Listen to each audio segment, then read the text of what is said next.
الحياة قادرة على وضع الجميع دائما في متغيرات سريعة جديدة وصعبة. هل ستضيع أحلامنا في هذه التحديات أم سنكون قادرين على تفهمها وتجاوزها؟ ليس لتحقيق الحلم بل لتطويره أيضا. مع يزن وفائي فليتفضل مشكورا.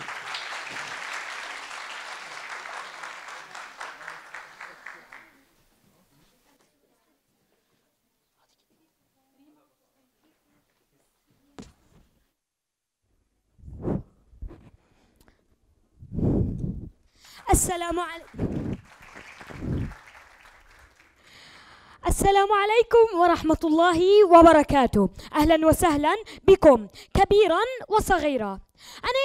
الحياة متغيرة الأوضاع، متقلبة الأجواء، مشمسة، ممطرة، عاصفة، مثلجة. رحلتنا اليوم سوف تكشف لنا أسرار التأقلم مع تغير ظروف الحياة. أنا يزن وفائي، عمري 13 سنة، أنا من سوريا، من حلب.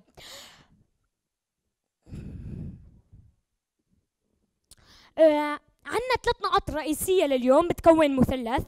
النقطة الأولى الهدف، النقطة الثانية التأقلم مع تغير ظروف الحياة، النقطة الثالثة الصلة بين الهدف والتأقلم مع تغير ظروف الحياة.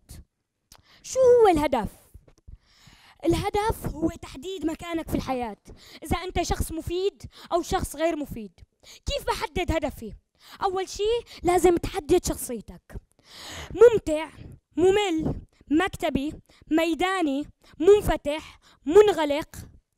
انت بعد ما تتحدد شخصيتك، تحديد هدفك بيكون شيء كتير ممل، كتير سهل. طبعا لازم تحدد الهدف. الهدف بيحدد لك وين بدك تروح، على الطريق الصح، على الطريق الغلط، وانت اللي بتحدد وين بتروح. كيف نتأقلم مع تغير ظروف الحياة؟ سويت مجسم مثل ما لكم شايفين، بإيدتين ورجلتين، كل إيد بتشرح لكم كيف بنتأقلم مع تغير ظروف الحياة. أولاً استقلالية فهمك للواقع. أنا كيف بستقل بفهمي للواقع؟ لازم أفهم كل واقع رايح عليه.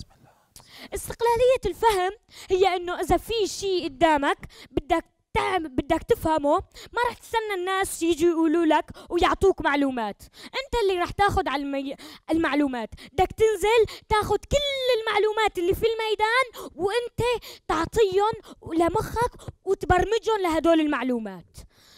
النقطة الثانية المحبة بتسهل عليك العيش. كل شيء بتحبه بيسهل عليك التعامل معه. انت اذا في شيء بتحبه بتحب انه تداوم فيه، اذا في شيء بتحبه بتحب انه تكمل فيه. حب حياتك مشان تحب تعيش فيها، مشان تسهل العيش فيها. ثق بنفسك وثق بهدفك. شو يعني ثق؟ شو يعني ثق؟ هل ثق يعني لا تخاف؟ هل ثق يعني لا تتوتر؟ لا، ثق يعني خاف، ثق يعني توتر، بس كون حاكم على توترك، كون حاكم على خوفك. هلا أنا الحقيقة كتير خايف وكتير هذا، بس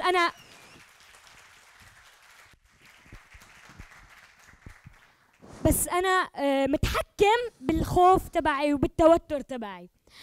آخر نقطة اللي هي تاني رجل بتحكي الدنيا لا تأتي إليك بل أنت تذهب إليها.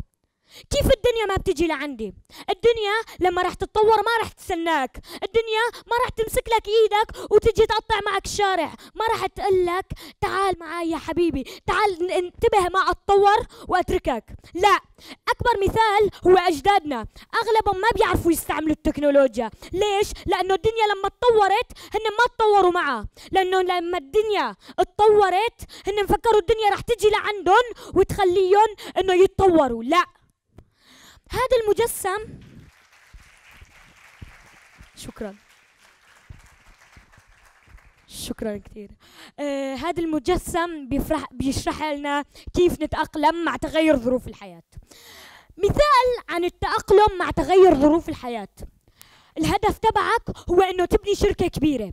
بنيت هاي الشركة، بلشت فيها، ولكن المشروع اللي بلشت فيه قبل ما ينتهي بشوي فجأة اجاك تليفون قال لك انتهى المشروع، أفلست الشركة، انتهى كل شيء. عندك حلين. الحل الأول إنه تنسى كل شيء، الحل الأول إنه تكب حلمك بالبحر وتنسى كل شيء.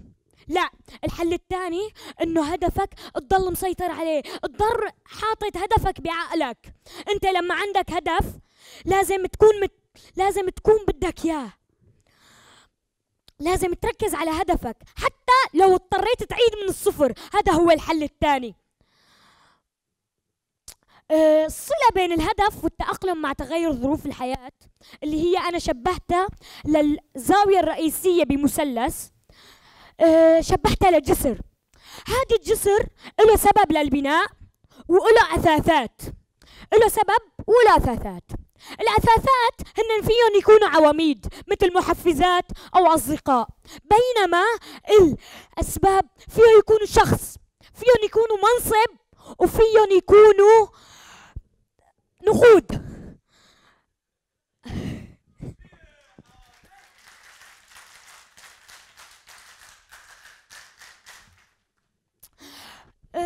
أولاً أنا لما كنت صغير كان عندي حلم. كان حلمي إنه أنا أركب بطيارة، ما كان هاممني إذا رجعت ولا ما رجعت. إجا يوم وطلعنا سياحة على مصر. لما طلعنا سياحة كان في شيء بعد ما خلصنا الشهر الأول اللي هو على أساس سياحة، اللي صار هو إنه بسبب الخطر ما حسنا نرجع. أنا هون كان في قدامي حاجز، ولكن مو حاجز كبير، كان حاجز اللهجة.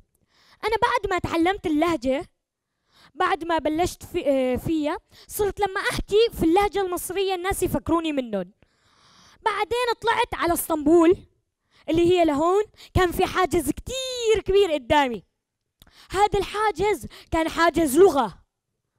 فأنا هون بلشت كتير أنزعج. لما طلعنا على السوق أول مرة أنا تيبست، رحت لعند أمي وحضنتها، خفت ما بقى أحسن، حسيت حالي بلسان. بقى اتطورت، بس قبل ما أتطور مرة دخلت على بقال، قلت له مرحبا، قال لي أهلين، وأنا يعني على تركيتي كانت كتير ضعيفة. قال لي نيستيوسون، يعني شو بدك؟ قلت له بان سوريا لي، أنا من سوريا. يعني الشخص سألني شو بدك، قلت له أنا من وين؟ بعدين رجع عاد لي السؤال بشكل مخلبط إنجليزي تركي لبين ما فهمت. قلت له بدي هي، لما قلت له هي قلت له ذات يعني بالإنجليش.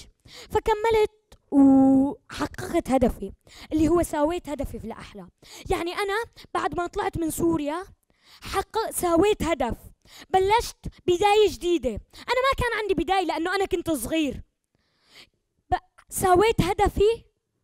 إنه تساوي هدف جديد هو شيء أمر رائع، إنه تثابر على هدف جديد أمر رائع، بس من دون ما تنسى الأهداف اللي قبل.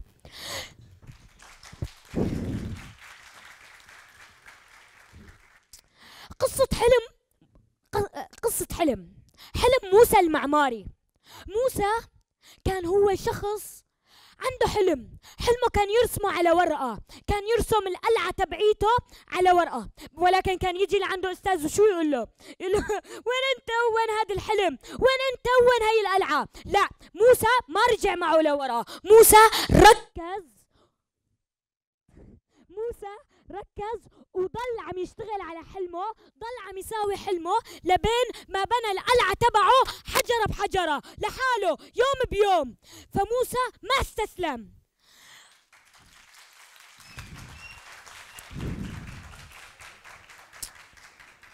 ستيفن هوكينج شخص تداول اسمه بهالأيام كتير. ستيفن هوكينج لما توفى حسن انه يكون من اعظم علماء الفيزياء. هو لما شخصت المرض تبعه اغلب الناس قالوا انه هذا رح يموت، اغلب الاطباء قدروا موته باقرب وقت، ولكن هو لا، ما استسلم. هو رغم كل الإعاقات، رغم كل شيء، هو ضل متشبث بهدفه وصار من أكثر العلماء المشهورين بهذا الزمن. عوامل النجاح هن تحديد الهدف والتمسك به والتأقلم مع تغير ظروف الحياة. أنا كشخص كان في عندي 3 مقولات بتشبث فيهم، 2 كنت أسمعهم وواحدة أنا حكيتها، أنا اللي كتبتها. الأولى للشيخ الشافعي بتقول: ودوام الحال من المحال، كل قصة إلى نهاية. المقولة الثانية كنت أسمعها من أستاذ كتير بحبه، كان يقول لي: التكبر موت المبدع.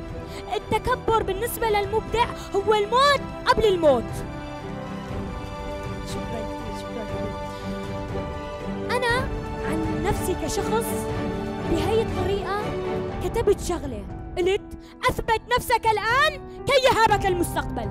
شكرا كثير لأنكم سمعتوني.